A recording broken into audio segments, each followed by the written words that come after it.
welcome back to Poetic Philosophy number 54. All the poems you hear in today's show are from my poetry book, My Soul's Journey, and you can find that Amazon link over on my blog at robertgparent.blogspot.com. I hope you enjoy the show.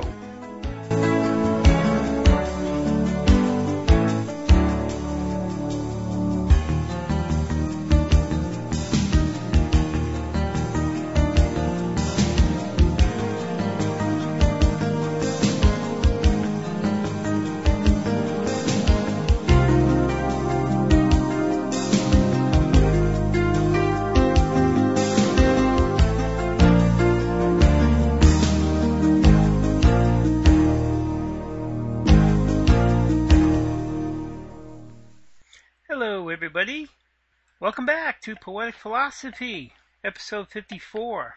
I know it's been a while since my last show. I think it was December. I had kind of run out of ideas I can do the show for.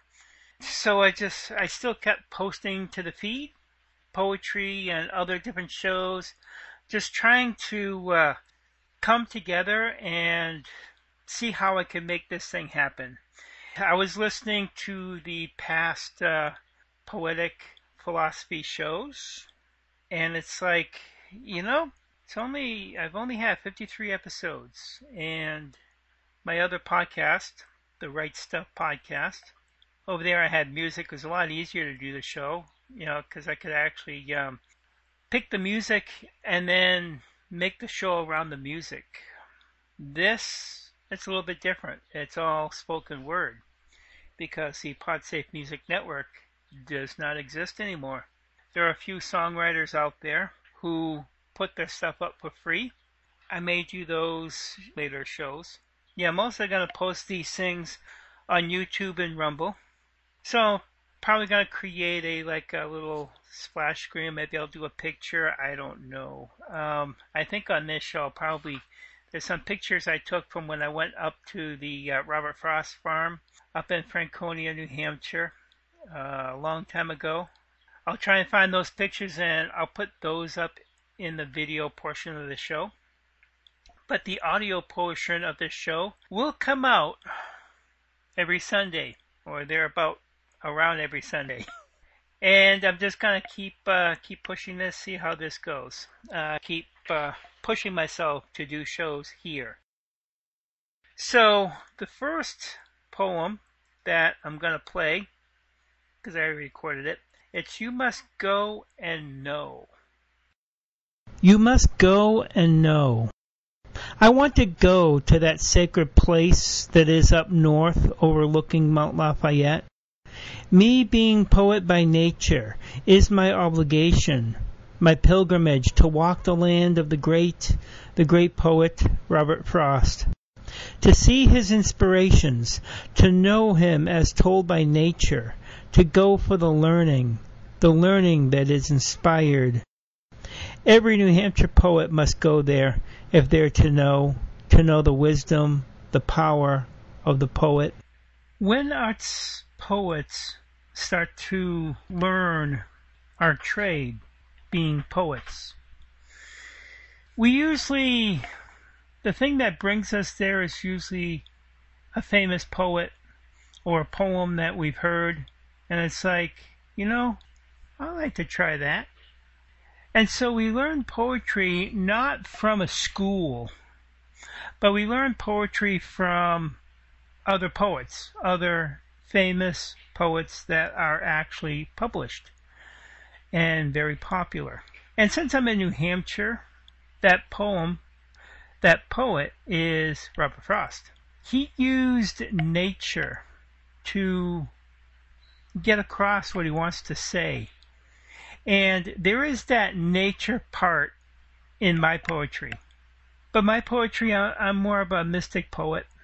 I've kind of grown into being a mystic poet. Started doing nature poem, and then spiritual type poems, and then mystic poems, and of course a mystic looks to be a part of unity, be a part of the source. And I can do a whole show on that, and I probably have done shows on that in the past. But we go to people who've done things before, and we learn from them.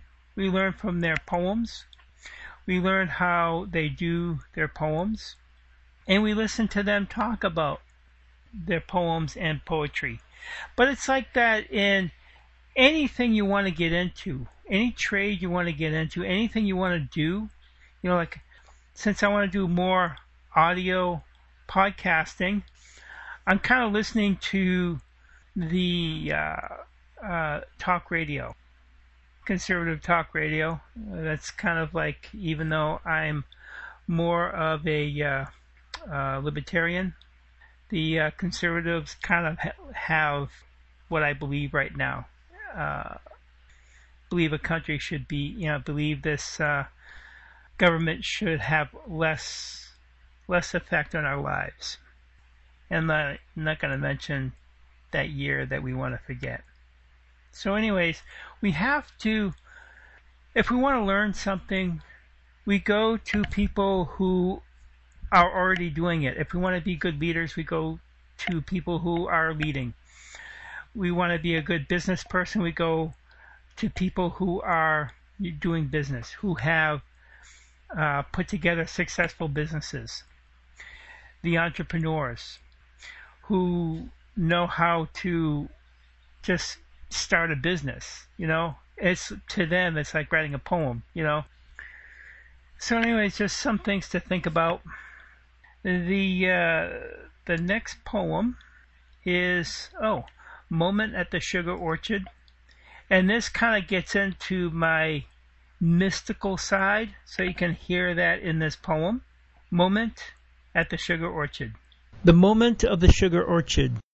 He walks out to the sugar orchard, goes out to get more wood to stoke the fire for the maple syrup, and sees the sparks fly out the chimney. That sugar building is there then, but of trees now there stand.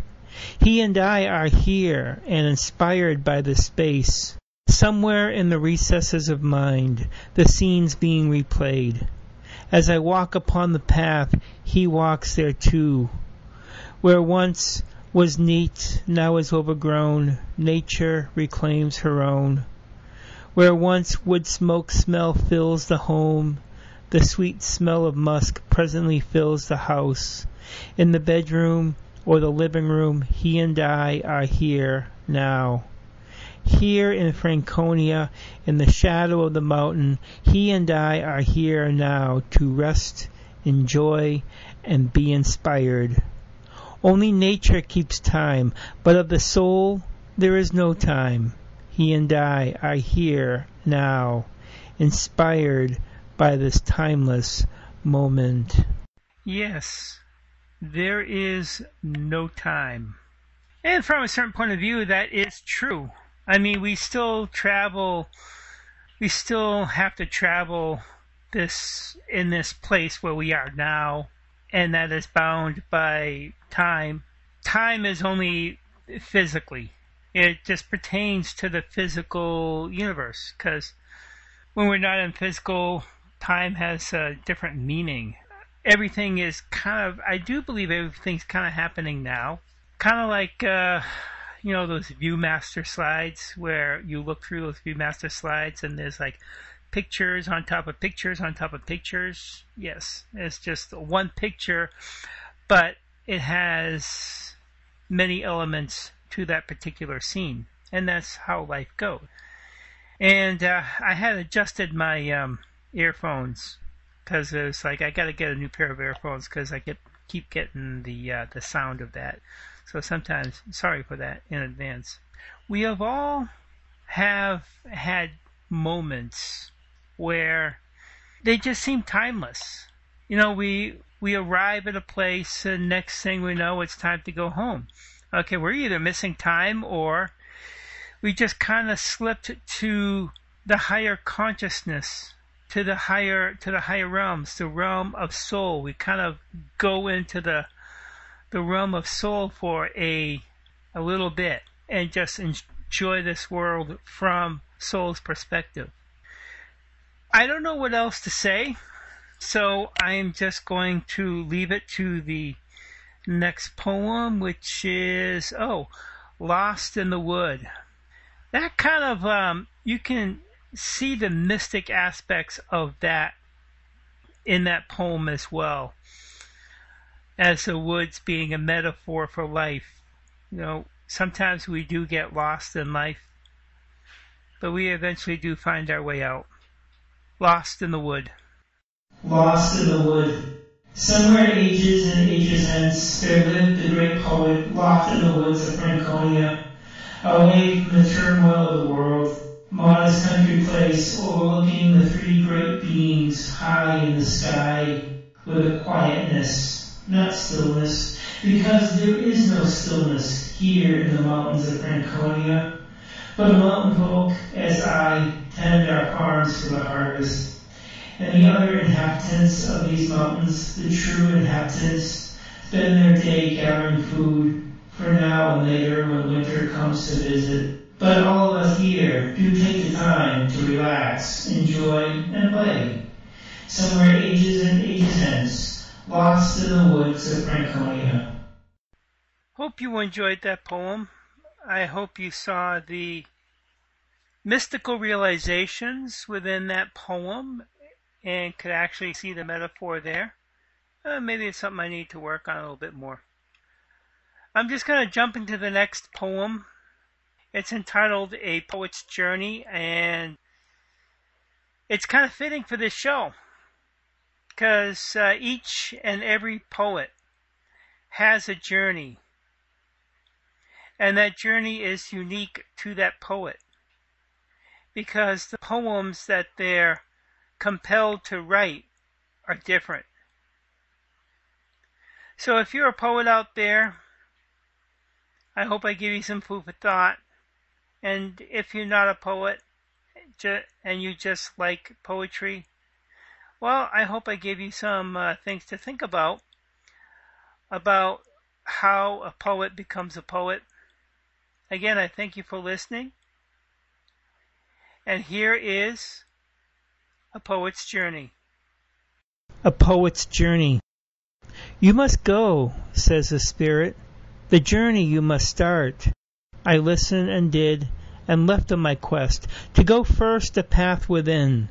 Many demons I face, many trials I struggle through.